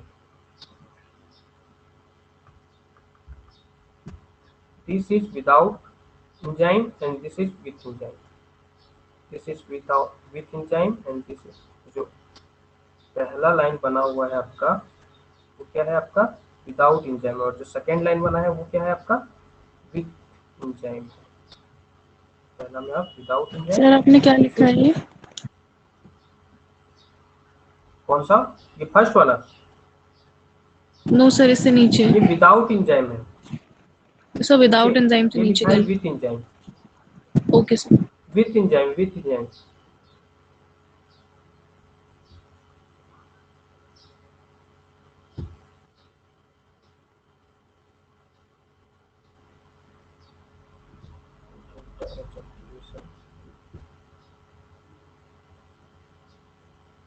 ठीक है, एक्टिवेशन एनर्जी 1 जो है विदाउट इंजाइम है और एक्टिवेशन एनर्जी 2 जो है वो विथ इंजाइम है, ठीक है। तो इस तरह से यहाँ पे एक्टिवेशन एनर्जी डिक्रीज करने के कारण क्या होगा, ये यहाँ पे जल्दी से आराम से प्रोडक्ट बन जाएगा, ठीक है। तो ये जो ग्राफ है ये काफी इंपॉर्टेंट है, कई बार ये सवाल पूछा जाता है, आपको पूछ दिया जाएगा कि इसमें एक्टिवेशन एनर्जी जो है क्या यहाँ पे चेंज हो रहा है, या तो फिर पूछा जाएगा इसमें एक्टिवेशन एनर्जी कौन सा बता रहा है, कौन सा सबस्ट्रेट है, कौन सा प्रोडक्ट है, ट्रांजिशन स्टेट यहाँ पे कौन सा है। तो वो आपको ए बी सी डी करके वहां पे पूछा जा सकता है कि बताइए इसमें से कौन सा क्या दिखा रहा है, ठीक है। क्लियर है सभी को ये graph? Yes sir. Yes sir. Okay, अब इसके बाद हम लोग पढ़ते हैं नॉमेनक्लेचर, नॉमेनक्लेचर ऑफ एंजाइम। क्या देखना है, nomenclature of enzyme.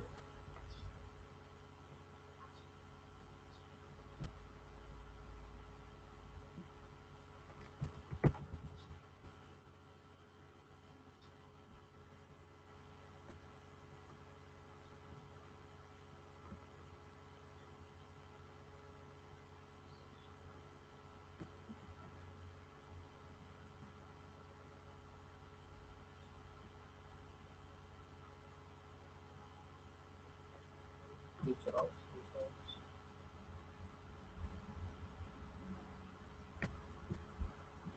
Nomenclature of enzyme क्या करते हैं, इसमें हम लोग नेम प्रोवाइड करते हैं। नेमिंग होती है किसकी, एंजाइम्स की, नेमिंग ऑफ एंजाइम्स।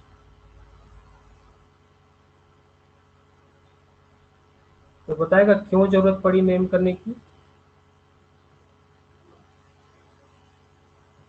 क्या जरूरत पड़ा नेम देने का यहाँ पे एंजाइम को?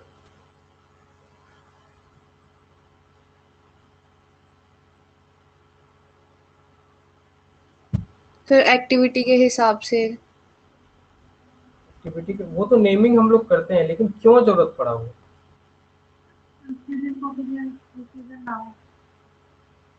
कंफ्यूजन ना हो।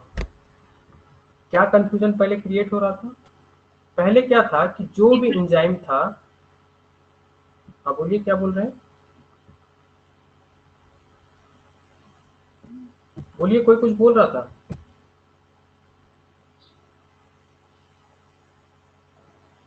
देखिए पहले क्या था कि कोई भी एंजाइम होता था उसमें क्या करते थे, सिर्फ लास्ट में अगर ए या सी लग जाए तो उसको हम लोग समझते थे वो क्या है, एंजाइम है। ठीक है, माना जाता था कि वो क्या है, एंजाइम है। लेकिन इससे स्पेसिफाई नहीं हो पा रहा था कि वो करता क्या है।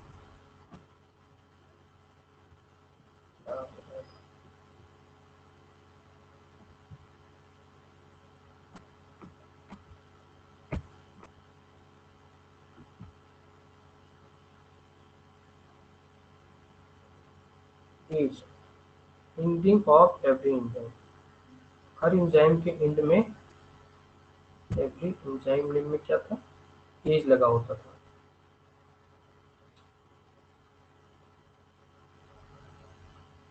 एंजाइम नेम में एज लगा होता था। ठीक है, तो इससे कंफ्यूजन काफी क्रिएट हो रहा था कि आखिर सारे एंजाइम्स एक ही जैसे हैं या फिर डिफरेंस डिफरेंस है। ठीक है, जैसे कि आप देखिए क्या है, पेप्टाइडेज है। क्या है, पेप्टाइडेज, पेप्टाइडेज, पेप्टाइडेज क्या करता है पेप्टाइडेज, पेप्टाइड बॉन्ड को ब्रेक करेगा, पेप्टाइड बॉन्ड को ब्रेक करेगा, ब्रेक होगा यहाँ पे, पेप्टाइड बॉन्ड ब्रेक होता है। तो यहाँ पे सबस्ट्रेट क्या हो गया, सबस्ट्रेट यहाँ पे पेप्टाइड बॉन्ड हो गया, सबस्ट्रेट यहाँ पे पेप्टाइड बॉन्ड हो गया। अब उसी तरह और एक एंजाइम देखिए, मिथाइलेज, मिथाइलेज ये क्या कर रहा है, ये यहाँ पे मिथाइल ग्रुप का एडिशन हो रहा है, मिथाइल ग्रुप का एडिशन हो रहा है, एडिशन मतलब कि एक जगह ब्रेक हो रहा था और एक जगह पे एडिशन हो रहा है। लेकिन हम लोग को नाम से अगर पूछेगा कि दोनों में डिफरेंस है तो हम लोग नहीं बता पाएंगे कि डिफरेंस है, क्योंकि दोनों में लास्ट में एज लगा हुआ है और हम लोग क्लियरली नहीं बोल सकते हैं कि दोनों ब्रेक करेगा या फिर दोनों ऐड करेगा। ठीक है, अब यहाँ पे सबस्ट्रेट क्या है, मिथाइल है, तो ये तो कम से कम क्लियर हो जा रहा था कि सबस्ट्रेट यहाँ पे क्लियर हो रहा था, लेकिन एक्टिविटी जो है वो यहाँ पे क्लियर नहीं हो पा रही थी। एक दिन क्या हुआ, सारे चचा लोग जो हैं, जितने भी हमारे साइंटिस्ट लोग हैं, उन्होंने एक बार बैठा और बोला कि नहीं कुछ किया जाए इसके। ठीक है, क्या किया जाए भाई, तो इन्होंने बोला हम लोग एक इलेक्शन कमीशन बनाते हैं। इलेक्शन कमीशन नहीं होती, यहाँ पे एंजाइम कमीशन उन्होंने बनाया। क्या बनाया, एंजाइम कमीशन, एंजाइम कमीशन। और इस कमीशन को सौंपा गया काम, काम क्या सौंपा गया, to name every enzyme, to name all enzymes, सारे एंजाइम्स का नामकरण कर दो। ठीक है, तो ये काफी क्या कहते हैं, हेक्टिक काम होने वाला था, क्योंकि इतने सारे एंजाइम हैं और सबको अगर नाम देना पड़े एक एक करके, अलग अलग नाम, तो वो पॉसिबल नहीं। ठीक है, उन्होंने क्या किया, उन्होंने एक सिस्टम बनाया जिसमें कि उन्होंने क्या किया, एस्टैब्लिश टू क्रिएट,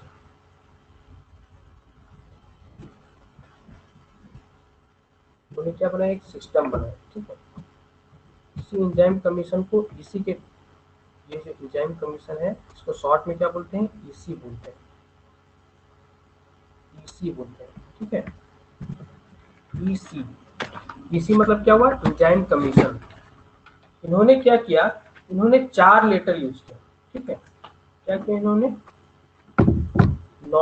इन्होंने बोला कि जो नॉमेनक्लेचर होगा, नॉमेनक्लेचर जो होगा वो क्या होगा, इट विल इंक्लूड 4, नॉमेनक्लेचर जो होगा वो क्या होगा, 4 नंबर होगा, इसमें 4 पार्ट्स होंगे, 4 पार्ट्स होंगे, ठीक है। 4 पार्ट्स होंगे जिसमें कि जो पहला नंबर होगा, फर्स्ट नंबर जो होगा वो क्या होगा, फर्स्ट नंबर जो होगा क्या होगा, वो बताएगा आपका मेजर क्लास बताएगा, मेजर क्लास, ठीक है। जो सेकेंड नंबर होगा वो क्या बताएगा, ये बताएगा क्लास। सब क्लास, सब क्लास। और जो थर्ड होगा वो बताएगा सब सब क्लास, सब सब क्लास। और जो लास्ट नंबर होगा वो क्या होगा, लास्ट नंबर जो होगा, फोर्थ वन जो होगा, real number, serial number of सब क्लास। मतलब कि वो किस ऑर्डर में वो एंजाइम हमें मिला है वो बताएगा आपका लास्ट नंबर, ठीक है। सब सब क्लास, क्योंकि तो ऐसा तो है नहीं कि एक टाइप का एंजाइम सिर्फ एक ही होगा, कई सारे उस तरह के एंजाइम हो सकते हैं, ठीक है। तो जिस ऑर्डर में वो मिलता जाएगा उसी तरह से वो नंबर वहां पे डाला जाएगा, ठीक है। और क्या बोला कि अगर यहाँ पे एक नंबर है तो इसके बाद एक डॉट लगाया जाएगा, फिर दूसरा नंबर लगेगा, फिर तीसरा नंबर लगेगा और फिर आपका चौथा नंबर लगेगा, ठीक है। और क्या हुआ, अगर इसी मेजर क्लास में अगर दूसरा अगर कोई एंजाइम मिलता है तो यहाँ पे भी फर्दर एडिशन होगा, ठीक है। ऐसा नहीं कि यहाँ पे सिंगल डिजिट होगा, ये सिंगल डिजिट पे क्या हो सकता है, बढ़ सकता है, ठीक। क्लियर है सभी को?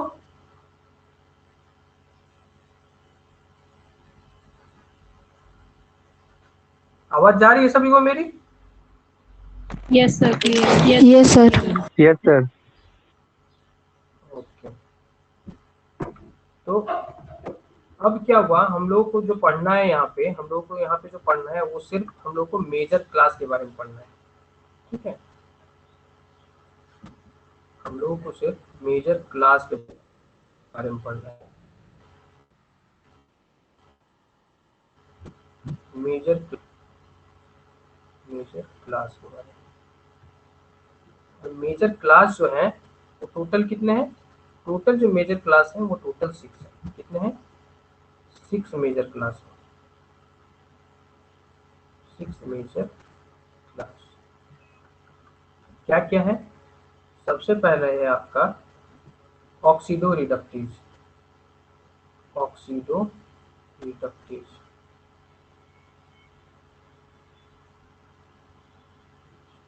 दूसरा क्या है आपका, transferase. Transferase, transferase. Third one क्या है, हाइड्रोलेज। फोर्थ वन क्या है, लाइजेज। फिफ्थ वन क्या है, isomerase, isomerase. Six one is ligase.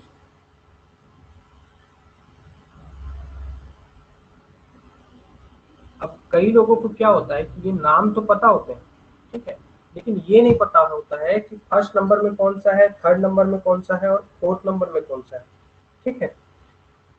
याद है किसी को एकदम सीक्वेंस याद रहता है सभी को या फिर भूल जाते हैं?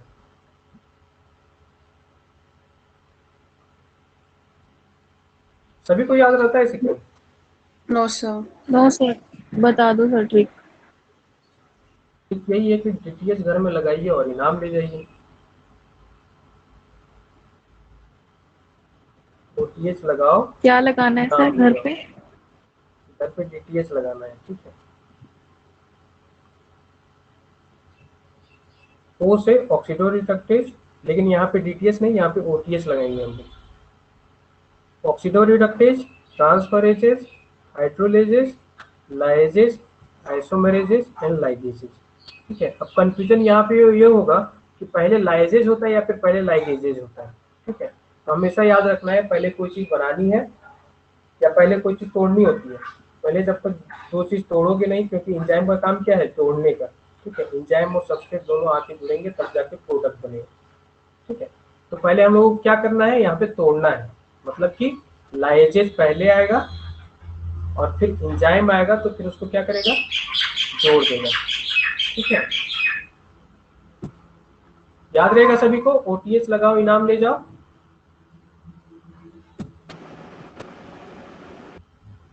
O से ऑक्सीडो रिडक्टेज, E से ट्रांसफरेजेस, H से हाइड्रोलेजेस, L से लाइजेस, I से आइसोमरेजेस एंड L से लाइगेजेस।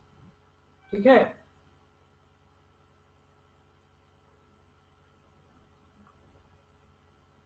क्लियर है सभी को?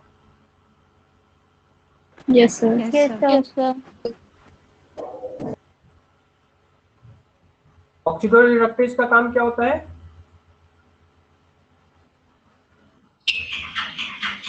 Oxidation reduction. Oxidation reduction reaction. Oxidation reduction reaction में ये आपका क्या होगा, एंजाइम फंक्शन करेगा। ठीक है, ट्रांसफरेजेस में क्या होता है, ट्रांसफर करता है ग्रुप फंक्शनल ट्रांसफर Transfer करेगा. ट्रांसफर करेगा,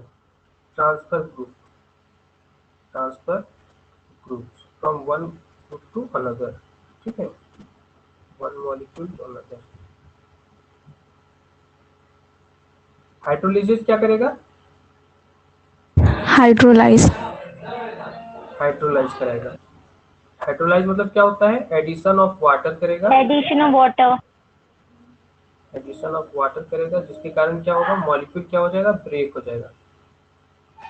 मॉलिक्यूल ब्रेक, मॉलिक्यूल्स ब्रेक। ठीक है, जैसे जो पेप्टाइड बॉन्ड होती है उसमें अगर हम लोग वाटर मॉलिक्यूल ऐड कर दें तो क्या हो जाएगा, 2 एमिनो एसिड मिल जाएगा हम लोग। ठीक है, क्योंकि 2 एमिनो एसिड में से वाटर मॉलिक्यूल हम लोगों ने हटाया तो क्या मिला था हम लोग को, एक पेप्टाइड मिला था। ठीक है, वहां पे हाइड्रोलाइसिस करेगा। अब फिर क्या है, लाइजेज। लाइजेज क्या करता है, ब्रेक करता है बॉन्ड को. ब्रेक डाउन करेगा। किसका ब्रेक डाउन करेगा, CC, CO, CN, CS, जितने भी टाइप के कोवलेंट बॉन्ड है उनके क्या कर सकता है, ये ब्रेक डाउन कर सकता है। ठीक है, आइसोमरेजेस का क्या काम है, आइसोमराइज करेगा। ठीक है, intermolecular rearrangement, intramolecular rearrangement, intramolecular rearrangement करेगा।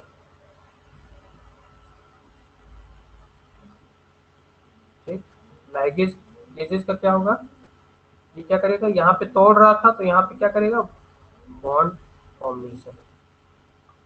वहाँ बॉन्ड ब्रेक हो रहा था तो यहाँ पे बॉन्ड फॉर्मेशन होगा। कौन कौन सा बॉन्ड, जो यहाँ पे बॉन्ड ब्रेक हुए थे वही सारे बॉन्ड यहाँ पे फिर से बन जाएंगे, CO, CN एंड CS। अब भूलेंगे नहीं ये नोमेनक्लेचर एंजाइम के, या अभी भी भूल जाइएगा। No sir. ओके, लेकिन याद रखना है ये जो लाइगेजेज होता है इसमें क्या होता है, इसमें ATP का इन्वॉल्वमेंट होता है। जो बॉन्ड फॉर्म हो रहा है उसमें क्या होगा, ATP यूज करेगा। ठीक है, अब इसी से रिलेटेड एक सवाल पूछता है और उसमें काफी कंफ्यूजन होता है। क्या है, 2 मॉलिक्यूल होते हैं, एक आपका होता है सिंथेटेजेस,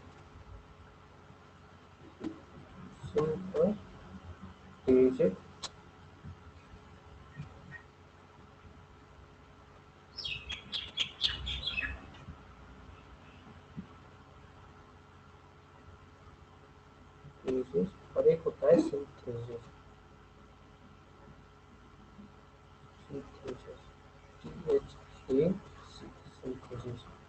क्या होता है डिफरेंस, दोनों आपका क्या कर रहे हैं, बॉन्ड फॉर्मेशन कर रहे हैं, बॉन्ड फॉर्मेशन।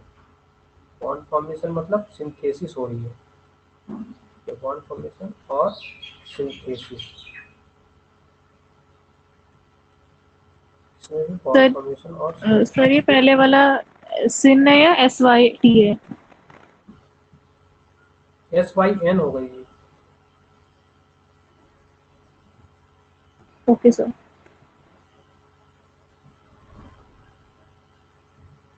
ठीक है, आप सही है।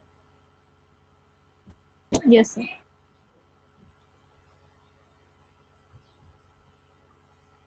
यहाँ पे ए है, ये यहाँ पे भी बॉन्ड फॉर्मेशन होगा और सिंथेसिस होगी, लेकिन डिफरेंस कहाँ पे आ जाता है?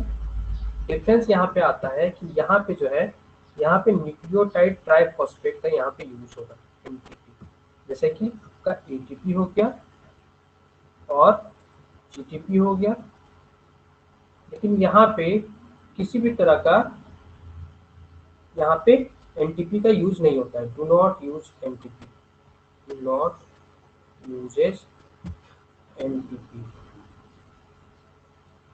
Nucleotide triphosphate. ठीक है, क्लियर है ये सभी को? देखिए याद रखने का, यहाँ पे हो सकता है कंफ्यूजन एग्जाम में हो जाए, तो यहाँ पे देखना है कि यहाँ पे एक एडिशनल T यहाँ पे आ रहा है, TS, ठीक है, और T से यहाँ पे NTP, ATP, GTP को हम लोग को याद रखना है। एडिशनल T आया मतलब यहाँ पे ATP आएगा, और जहाँ पे एडिशनल T नहीं आया वहां पे क्या हो गया? ATP नहीं आएगा यहाँ पे। अब याद रहेगा सभी को? Yes sir. ओके, हेलो ये क्या हो गया? हाँ बोलिए।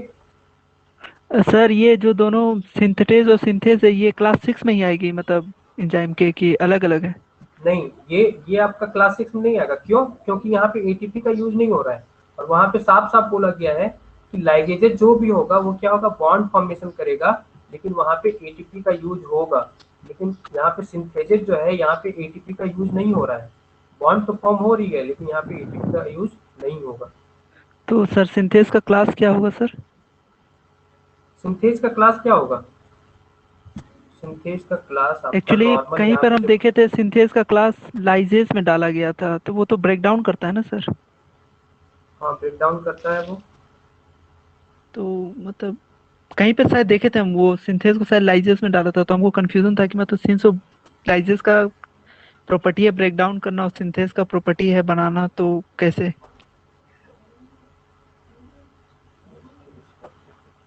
आपको बता रहा हूँ, आपका सिंथेसिस आपका आ जाएगा, क्योंकि इसमें एटीपी फॉर्मेशन नहीं हो रहा है, तो ये आपका नहीं, ये लाइजेज में ही होगा। ठीक है,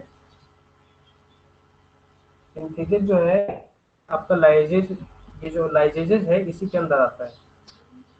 ओके सर। ठीक है, ये आपका लाइजेज क्लास, मेजर क्लास इसका जो होगा ये क्या होगा? लाइजेज होगा, और ये क्या हो जाएगा? इसका मेजर क्लास लाइगेजेस हो जाएगा। ठीक है, सभी को क्लियर है ये? Yes sir. ओके, अब कंफ्यूजन नहीं होगा सिंथेटेजेस और सिंथेसिस में? सर सिंथेसिस लाइगेस लाइगेस में क्यों आया? अब वो पता नहीं, वो जब इस इलेक्शन कमीशन जो है उन्होंने इसको इसी में रखा, पता नहीं क्यों रखा, लेकिन शायद इसलिए रखा क्योंकि इसमें जो है इन्होंने ये पहले से ही ये डाल दिया था स्टेटमेंट कि इसमें एटीपी का यूज होना जरूरी है। ठीक है, तो अब यहाँ पे जो एटीपी यूज नहीं कर रहा है तो वो वहाँ पे हो नहीं सकता है। ठीक है, हेलो ओके सर। हाँ बोलिए। सर, तो ये सिंथेसिस में ये बॉन्ड फॉर्मेशन होगा?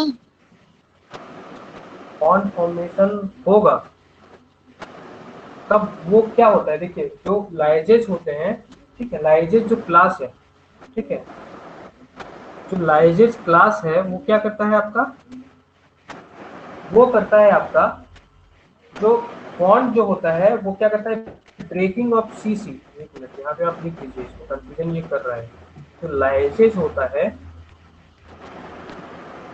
लाइजेज होता है वो क्या करता है? ब्रेक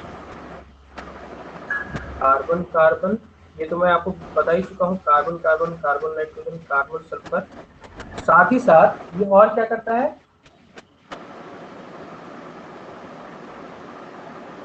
ये डबल बॉन्ड या तो फिर रिंग फॉर्मेशन करता है।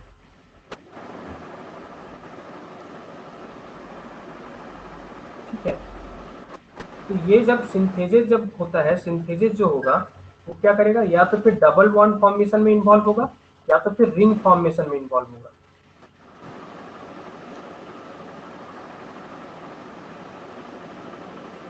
समझ रही हैं? Yes sir. वो कैसे होता है, वो या तो फिर एलिमिनेशन रिएक्शन जब होगी तब होगा। ऐसे एलिमिनेशन रिएक्शन होता है जब कार्बन, मान लीजिए ये कार्बन कार्बन यहाँ पे है, यहाँ पे हाइड्रोजन है, ये आपका दोनों sp3 था।